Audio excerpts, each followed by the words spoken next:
Today, as we discuss the prodigal parent process, I know it's heavy. I feel the heaviness. But millions of moms and dads are walking through this very big, long, tough storm with a prodigal, and oftentimes they do it in secret. The wounds are there every Sunday. You know, when you are in pain, you're absolutely not your best. I mean, if I have a toothache, I'm not the best Dr. Doug, for sure. Okay, and I know when you're in pain, you're probably not the best version. Remember the days of having, some kind of pain in your life and not exactly being your very best, for sure. You might have lost a parent, a friend, a loved one. Maybe you were grieving, but definitely you were not your best. Having a prodigal can feel like both of these, the grief and the pain on any given day. Now, as humans, we want to stop the pain, and we want to understand the pain as Westerners so that we can control it from not happening, okay? Now, the number one thing you don't want to do when you have a prodigal is blame your spouse or blame yourself for the prodigal being a prodigal. When you blame yourself or you blame your spouse, you are really missing the scriptures totally. This rebellion is against God, period. It's not against you. Being a prodigal is against God. You and your spouse are absolutely not to blame 100%. Your flesh and the enemy would love for you to believe a lie and soften the truth that it's 100% your child's decision. Because when you soften it that way, you start thinking there's things you can do to make it different. Now, secondly, don't have any expectation that your spouse can fix this.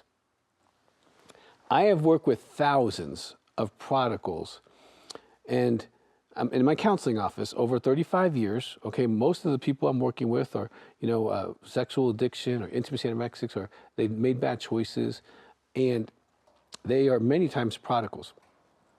And God rarely uses the parents to heal or bring the prodigal home. Now, I've heard more than a couple thousand stories of coming back to Jesus from people who were adults. They're 40, they're 50, they're 60.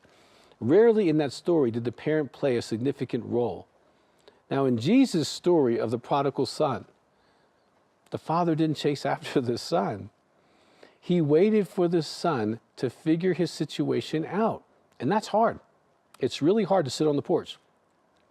Now, I want to give you some marriage tips to help keep your marriage strong. We have several resources on our website to help you strengthen your marriage. Let me go through some of these with you. Number one, date.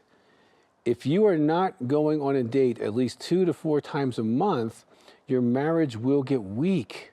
You didn't marry to pay bills and to be roommates, but you got married to love, honor, and cherish. At least that's what you said, remember? Okay? And if you're not dating, you probably don't feel very cherished or very important at all. So dating's super, super, super important. Number 2, you need to pray together. So many couples only pray during a crisis. In a true Christian marriage, there are 3 people. And ignoring the third person, God, is not only unwise, but it's rude. Here he is just hanging out with you, and you don't talk to him. That is so rude. So you want to pray together. And I mean, grab hands and say, Jesus, we're coming here together. We love you. We adore you. We worship you. Not just me, me, me. But we're in this together. All 3 of us, Jesus. And you're going to need Jesus through the prodigal parent process for sure. Another thing you can do, number 3, would be to share 2 feelings a day with each other. It's important to share your feelings. And guys, you can be good at this as well. In any of the marriage materials, we teach you how to do that. We have another book called Emotional Fitness. And just because you're a guy doesn't mean you don't have feelings, and it doesn't mean you can't share them. I'm just talking about today I felt this, today I felt that. It's a way of allowing you to share feelings so that when you need to share feelings, especially how overwhelmed and hurt and frustrated and saddened that you feel about your prodigal doing one other thing that's painful for you. You need a place to share. And it's best if you can share that with your spouse as well and open up your heart and share your feelings. It's just so important. Now, praise is also important. Number 4, praise each other. You both need encouragement in this season.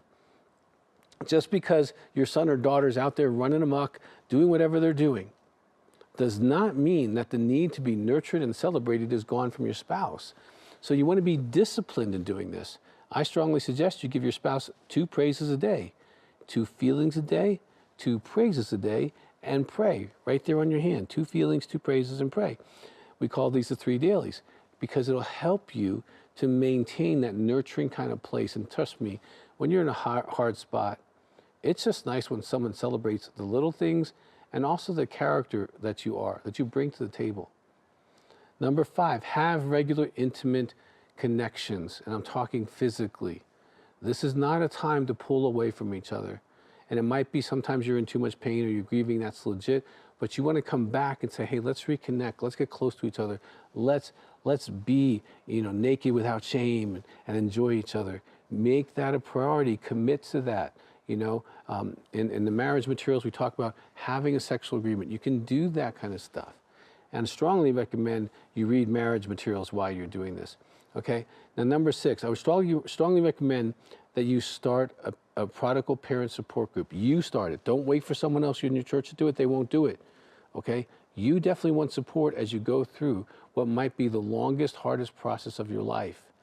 Your marriage is important, and it's important to keep it strong, but only stay strong if you make your marriage important. And this is really, really important for you to do, to focus on when you're going through a storm. The way I deal with storms is I make sure that my disciplines are in place, that my praying is in place, that my relationship with Jesus is connected, that I'm doing the things I just talked to you about, sharing my feelings, sharing my heart, connecting. Okay, it's very, very important when things get tough that you get closer to each other. You pull into each other. And this can make your marriage healthier regardless, because it might be 10, 15, 20 years. I'm not speaking death. I'm just telling you from thousands of experiences, prodigals sometimes take their time coming home. And in that process, you make the best of your relationship. For more content and resources to help in your healing journey with Christ, make sure to follow Dr. Doug Weiss on Facebook and Instagram. If you'd like to share full episodes of this show with friends and family, subscribe to Healing Time Ministries on YouTube, and feel free to leave us a comment on any of Dr. Doug's social media platforms.